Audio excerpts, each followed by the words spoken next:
Hello everybody, and thank you for sharing your time with me. I'm sending this message through various different channels to reach my dear Russian friends and the Russian soldiers serving in Ukraine. I'm speaking to you today because there are things that are going on in the world that are being kept from you, terrible things that you should know about. But before I talk about the harsh realities, let me just tell you about the Russian who became my hero. In 1961, when I was 14 years old, a very good friend of mine invited me to come to Vienna and to watch the World Weightlifting Championships. I was in the audience when Yuri Petrovich Vlasov won the World Championship title, becoming the first human being to lift 200 kilograms over his head. And somehow a friend of mine got me backstage. All of a sudden there I was, a 14-year-old boy, standing in front of the strongest man in the world. I couldn't believe it. He reached out to shake my hand. I still had a boy's hand. He had this powerful man's hand that swallowed mine. But he was kind, and he smiled at me. I will never forget that day. Never. I went home and I put his photo above my bed to inspire me when I started lifting weights. My father told me to take down that picture and to find a German or an Austrian hero. He got really angry, and we argued back and forth. He didn't like Russians because of his experience in the Second World War. You see, he was injured at Leningrad, where the Nazi army that he was part of did vicious harm to the great city and to its brave people. But I did not take the photograph down, no, because it didn't matter to me what flag Yuri Vlasov carried. My connections to Russia didn't stop there, by the way. Oh, it actually deepened when I traveled there with bodybuilding and for my movies and met all my Russian fans. And on one of those trips, I remember, I met Yuri Vlasov once again. It was in Moscow during the filming of Red Heat, which was the first American movie allowed to film in Red Square. Now, he and I spent the whole day together. He was so thoughtful, so kind, and so smart, and, of course, very giving. He gave me this beautiful blue coffee cup. And ever since then, I've been drinking my coffee out of every morning. Now, the reason why I'm telling you all of those things is that ever since I was 14 years old, I've had nothing but affections and respect for the people of Russia. The strength and the heart of the Russian people have always inspired me. And that is why I hope that you will let me tell you the truth about the war in Ukraine and what is happening there. No one likes to hear something critical of the government, I understand that. But as a longtime friend of the Russian people, I hope that you will hear what I have to say. And may I remind you that I speak with the same heartfelt concern as I spoke to the American people when there was an attempted insurrection on January 6th last year, when a wild crowd was storming the US Capitol, trying to overthrow our government. You see, there are moments like this that are so wrong, and then we have to speak up. And it's exactly the same with your government. I know that your government has told you that this is a war to denazify Ukraine. Denazify Ukraine? This is not true. Ukraine is a country with a Jewish president, I might add, whose father's 3 brothers were all murdered by the Nazis. You see, Ukraine did not start this war.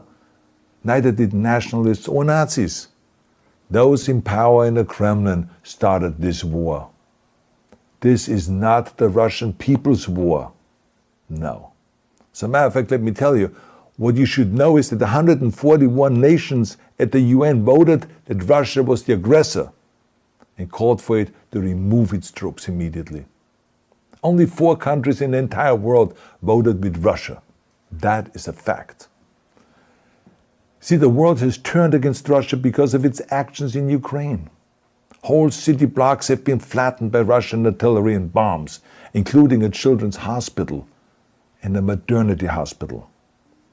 3 million Ukrainian refugees, mainly women, children and elderly, fled their country, and many more are trying to seek to get out.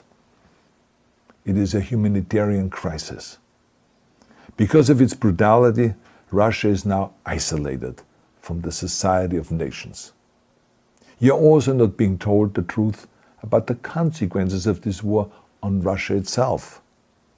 I regret to tell you that thousands of Russian soldiers that have been killed. They have been caught between Ukrainians fighting for their homeland and the Russian leadership fighting for conquest. Massive amounts of Russian equipment have been destroyed or abandoned. The destruction that Russian bombs are raining down upon innocent civilians has so outraged the world that the strongest global economic sanctions ever taken have been imposed on your country. Those who don't deserve it on both sides of the war will suffer. The Russian government has lied not only to the citizens, but to its soldiers. Some of the soldiers were told they were going to fight Nazis. Some were told that the Ukrainian people would greet them like heroes, and some were told that they were simply going on exercise. They didn't even know that they were going into war. And some were told that they were there to protect ethnic Russians in Ukraine. None of this is true. The fact is that Russian soldiers have faced fierce resistance from the Ukrainians who want to protect their families and their country. When I see babies being pulled out of ruins, I think that I'm watching a documentary about the horrors of the Second World War, not the news of the day. Now let me tell you, when my father arrived in Leningrad, he was all pumped up on the lies of his government. And when he left Leningrad, he was broken, physically and mentally. He lived the rest of his life in pain. Pain from a broken back, pain from the shrapnel that always reminded him of these terrible years, and pain from the guilt that he felt. To the Russian soldiers listening to this broadcast, you already know much of the truth that I've been speaking. You've seen it with your own eyes. I don't want you to be broken like my father. This is not the war to defend Russia that your grandfathers or your great-grandfathers fought. This is an illegal war. Your lives, your limbs, your futures are being sacrificed for a senseless war condemned by the entire world. Now, to those in power in the Kremlin, let me just ask you, why would you sacrifice those young men for your own ambitions? To the soldiers who are listening to this, remember that 11 million Russians have family connections to Ukraine. So every bullet you shoot a brother or a sister. Every bomb or every shell that falls is falling not on an enemy, but on a school, or a hospital, or a home. I know that the Russian people are not aware of such things are happening. So I urge the Russian people and the Russian soldiers in Ukraine to understand the propaganda and the disinformation that you are being told. I ask you to help me spread the truth. Let your fellow Russians know the human catastrophe that is happening in Ukraine. And to President Putin I say, you started this war. You are leading this war. You can stop this war.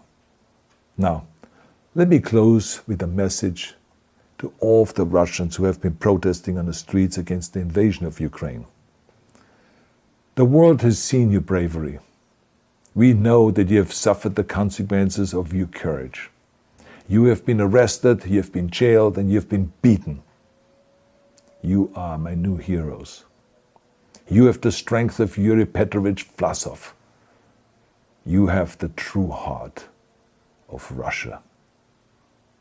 My dear Russian friends, may God bless you all.